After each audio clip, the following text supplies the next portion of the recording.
Hello बच्चों, तो इस सवाल में बोला है two solid sphere, one of aluminium and other of copper, twice the radius, are heated to the same temperature, are allowed to cool under identical condition.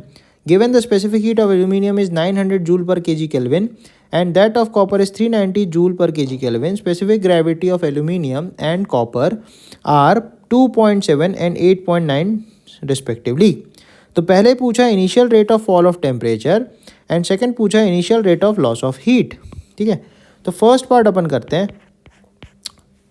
Sorry, तो किस rate से टेम्परेचर गिरेगा, तो इसके लिए अपन को यूज़ करना पड़ेगा D Q by D T. जिस रेट से हीट ट्रांसफ़र हो रही होगी तो उसका अपन बोल सकते हैं M C D T by D T, and this must be equal to जिस रेट से रेडिएट कर रहा होगा एटमॉस्फेयर में, तो ई सिग्मा ए टी की पावर 4 माइनस टी सराउंडिंग की पावर 4, ये अपन को यूज़ करना है. ठीक है, अच्छा अपन को एक इन्फॉर्मेशन दी है, रेडियस ऑफ कॉपर वाला is equal to 2 times radius of aluminium वाला.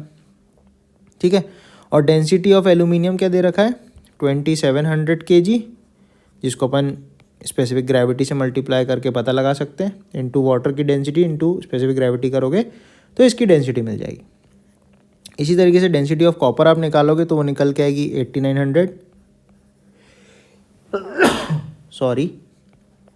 kg. ठीक है,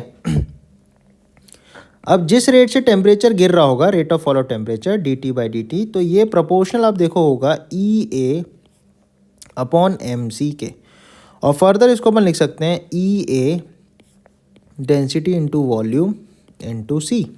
ठीक है, तो इसको थोड़ी देर के लिए मैं आर बोल देता हूँ. तो R of copper upon R of aluminium आप लिखोगे तो इसमें करना पड़ेगा area of copper upon volume of copper, density of copper into C of copper. ठीक है, इनटू एरिया ऑफ एल्यूमिनियम, ऊपर आएगा volume of aluminium, density of aluminium and C of aluminium.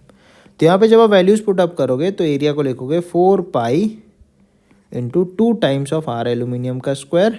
ठीक है, बटे 4/3 पाई 2r का cube into 8900 into 390 into 4/3 pi R का cube into 2700 into 900 whole upon 4 pi R square. तो यहाँ से जब आप कैंसिलेशन वगैरह करोगे ना तो आपको ये रेट का जो रेशियो है R copper upon R aluminium जो है ये आपको मिल जाएगा 2.856. तो फर्स्ट पार्ट का ये अपना आंसर हो जाएगा. ठीक है, नेक्स्ट पार्ट में एक्चुअली उसने पूछा अपन से initial rate of loss of heat. तो rate of loss of heat, तो rate of loss of heat को अपन लिख सकते हैं D Q by D T. तो this is equal to sigma A T की पावर 4. राइट, तो D Q by D T जो होगा वो आप देख सकते हो प्रोपोर्शनल होगा एरिया के. ठीक है, तो मैं लिख सकता हूँ रेट ऑफ कॉपर वाले का अपॉन रेट ऑफ एल्यूमिनियम वाले का, that will be equal to area of copper वाले का अपॉन एरिया ऑफ एल्यूमिनियम वाले का. तो यहाँ से आप करोगे तो 1/2 का स्क्वायर आ जाएगा, क्योंकि area is equal to 4 pi R square, that is proportional to R का स्क्वायर. तो इसलिए अपन ऐसा करेंगे तो ये रेशियो निकल के आएगा 1:4. ठीक है, so that's all for this question. Thank you बच्चों.